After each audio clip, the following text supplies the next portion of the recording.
A once biannual, binational tourism summit returned today, bringing the North Country together with counterparts in Kingston, Ontario.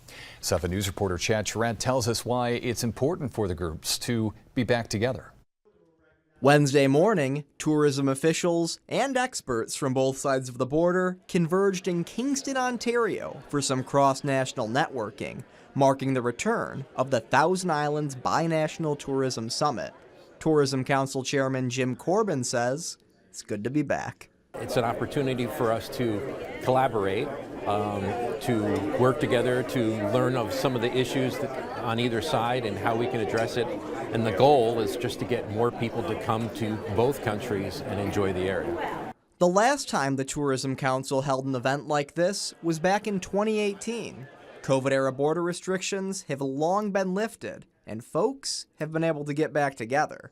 Corbin's Canadian counterpart, Michelle Caron, couldn't be happier. It's very exciting because we're family. We feel very close to one another. We're neighbors. We've always supported each other in the years past. A lot can change in 6 years. That's why this summit took time to reintroduce American officials to their Canadian companions with some tourism icebreakers. It's important for us to bring them together in an event like this and an activity like this because we know that our destination does better when we're all working together. And more than just staff changed, one speaker pointed to how rural areas have seen a boon in tourism post-COVID. That gave a whole new opportunity to communities that sometimes were struggling to build their vibrancy and to build a place where residents would want to live. Since the summit just took place, organizers say it's a tad early to determine whether or not it'll go back to taking place every other year.